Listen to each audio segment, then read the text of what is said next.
Objected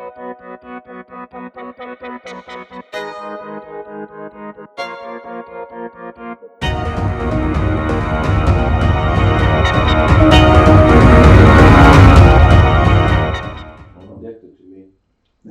Oh, are you a debt holder? Yes. Ah, Of now that is quite interesting. A debt holder means that a temple, your family and you specifically are in charge of maintaining and monitoring the debts of others. You will notice that you have some descriptors there of your characters. For example, you are doctrinal and idealistic. You can't be idealistic if you're a debt holder.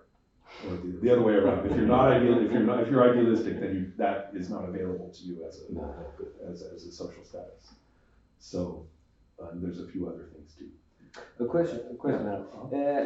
Your own interest, is that character or character? That's absolutely the character. Okay. Because every individual has their own little take on the practices of their religious upbringing.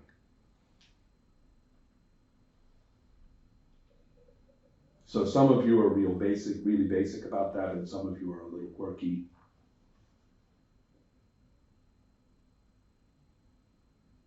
So as we kind of settle into our characters, let's talk a little bit. Let's start with this idea that all of you have something you cherish, something that's very important to you emotionally. And if we were to look at the city, the different districts represent, the city used to be much smaller. Like the original city was probably just this sector with this water system, and then somebody built,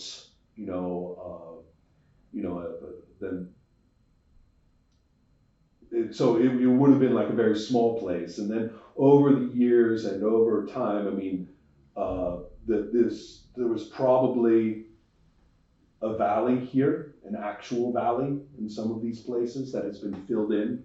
So a river is now a sewer under streets that people don't even think about, that there's water underneath. There's probably neighborhoods that have been built over so that there is actually a bit of a system of cellars that actually represents the old architecture.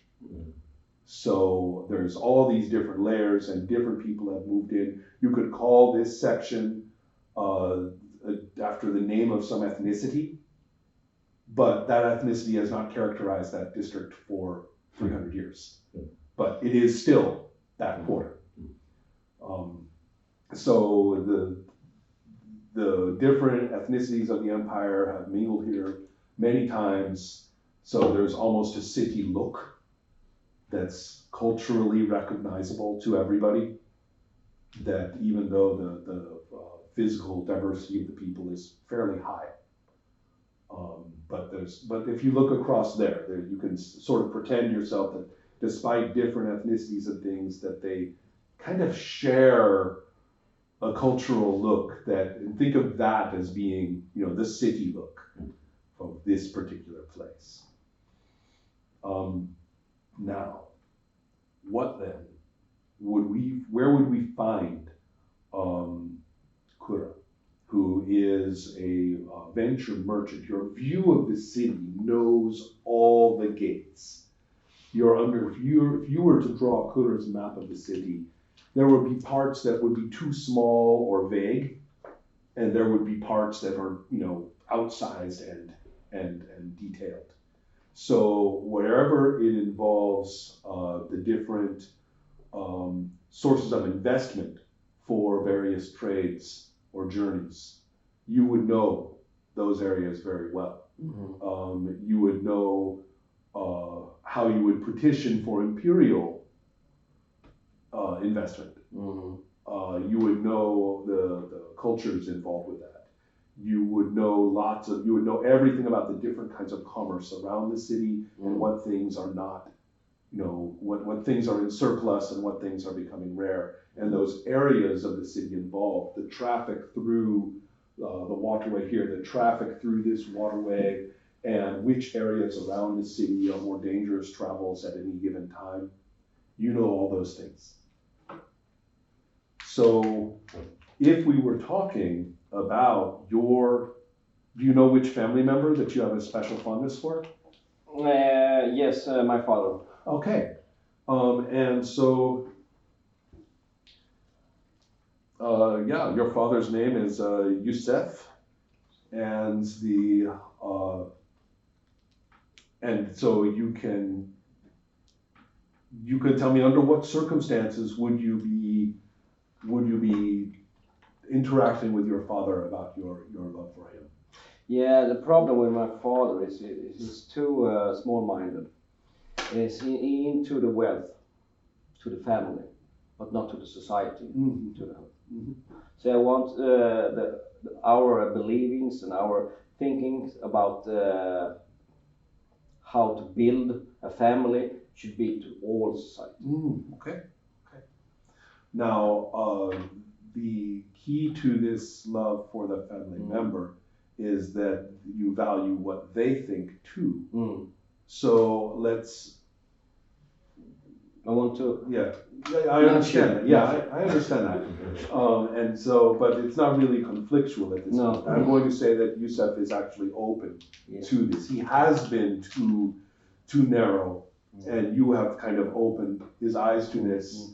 And this is the time when you seem like kind of an up and coming young lady in this venture merchant thing, and he has decided, yes, he's got his eye. You are the one who could probably handle this, better than your siblings, and we can.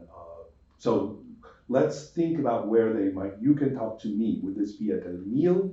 Would it be are you taking a walk with him?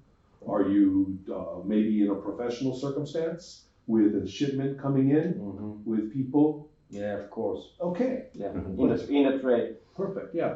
Let's go ahead and have let's go ahead and take a look then at the arrival of a group of,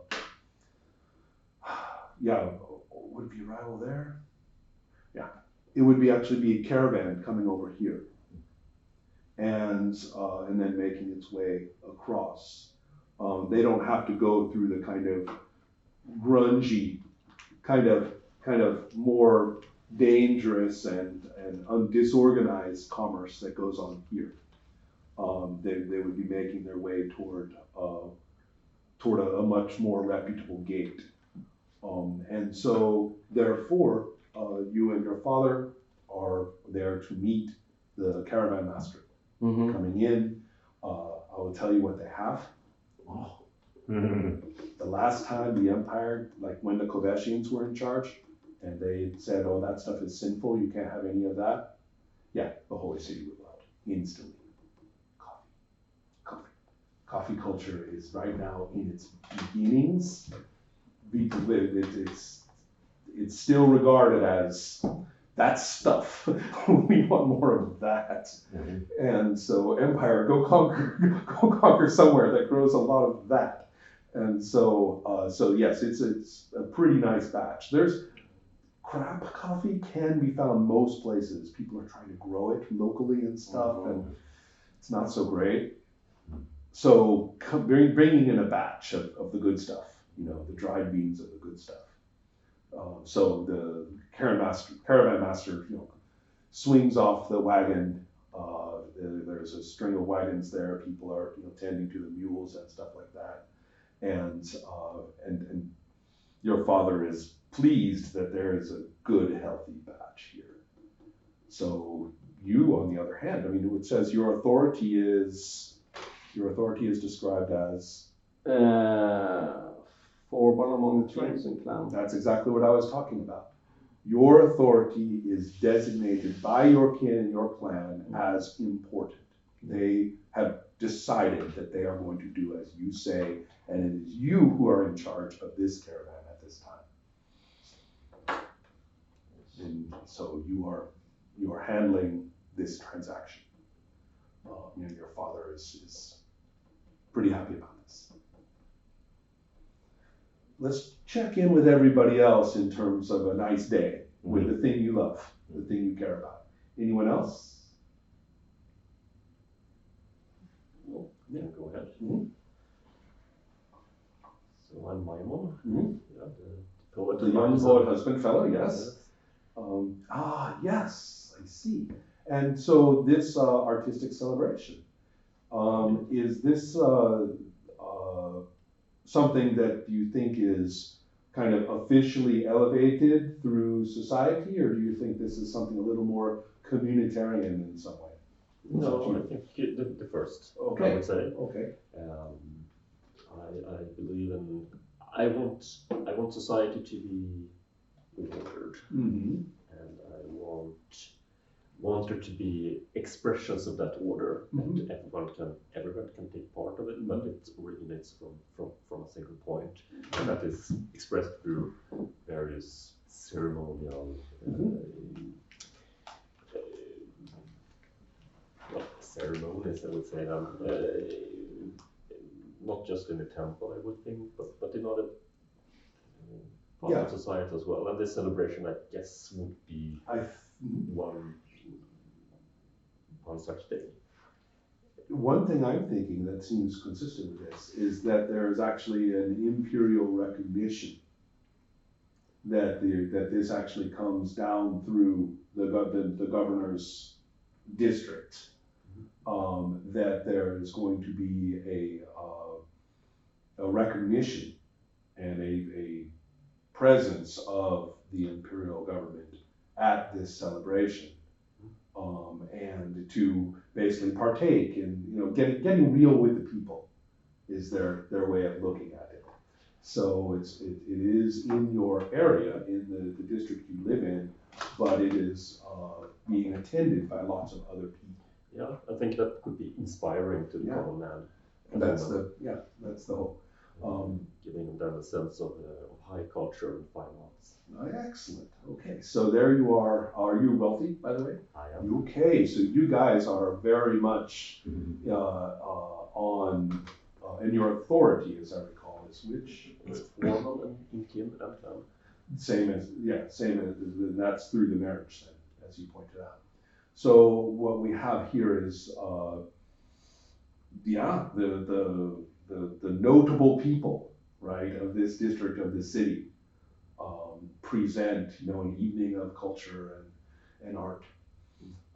And so it's not a noisy thing with people dancing in the streets. This is going to be something where structures have been set up that are very comfortable, and lots of tables are laid out. And we will celebrate poets and playwrights that haven't been alive for centuries. Exactly, right. A little bit of no theater kind of situation. Yeah. Stood to the test of time. Excellent. So it is coming up for your performance.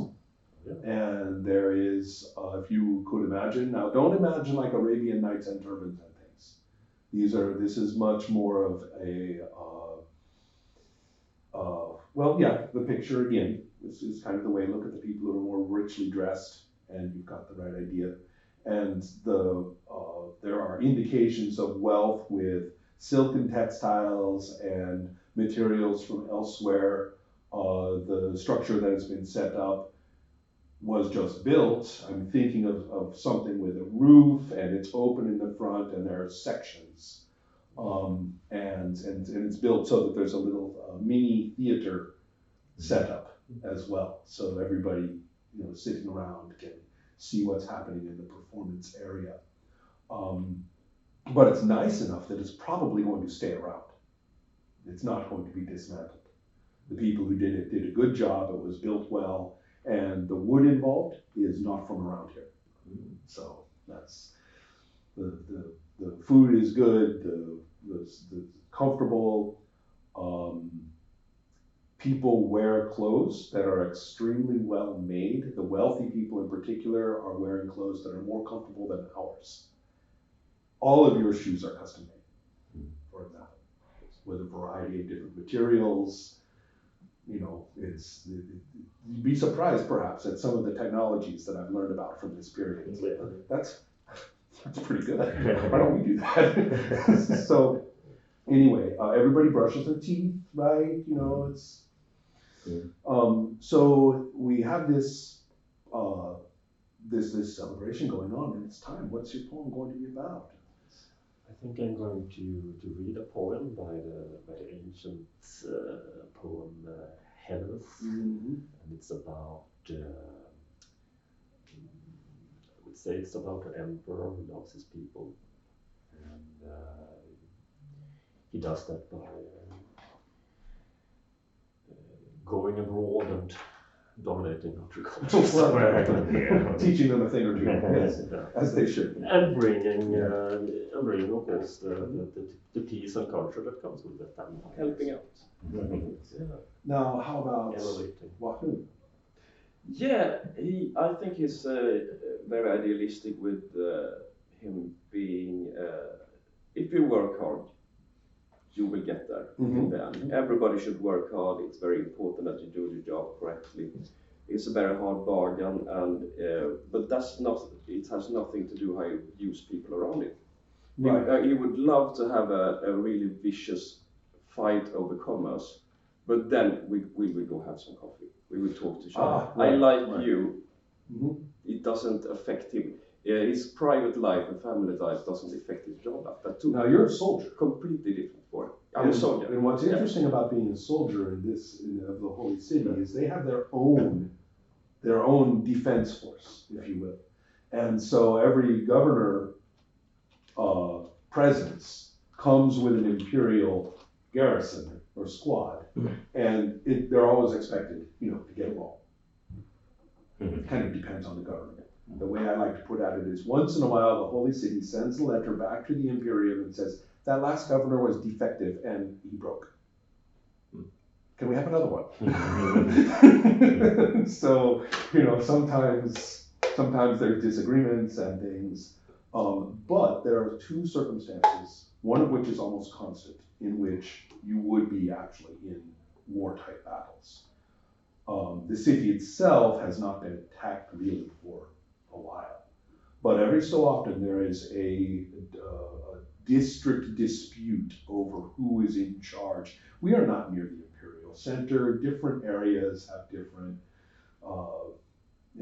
pseudo borders and things like that. So there may well be a conflict between people who say they own the commerce in this district, and the city will choose a side.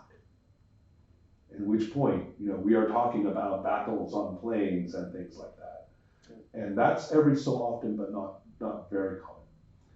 Much more common is the fact that the trade routes out here, it's almost kind of way out in the mountains with fertile areas, but also very rugged, very dry areas too.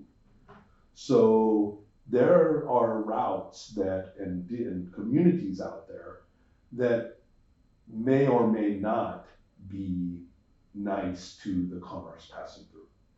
And it's your job to let them remember that nice is better. Sometimes they get very feisty about that, in which case it is time to go in and pacify that area. And those are native peoples who have lived there for a long time and know exactly what they're doing when they kill people, and it's usually pretty tough fighting. So you have been on a few, more than, it's not all the time, but you have been on a few expeditions or excursions. You have never faced an invasion of the city itself. That is something that happens.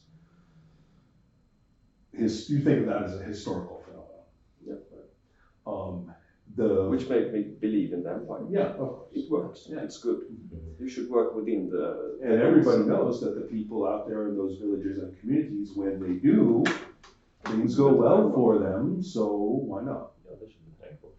So therefore, just letting you know though, you do know how to, do you think you're a cavalry or do you think you are foot, and also you're not wealthy, correct? No, I mean. You're indebted, right? So this is this is a job for you. And so, therefore you would not be in the elite foot or the elite cavalry, but you would be well supplied. You know how to fight with, if you're a horseman, you know how to fight with a saber, with lance, and you know how to shoot arrows from a horse. And if you are a footman, you would know exactly how to use a variety of polearms. And this is pretty scientific fighting. So you fight in formation, and there's a chain of command that's well understood and stuff like that. But you're good enough hand to hand that anybody who's not military, you are pretty confident that you can take.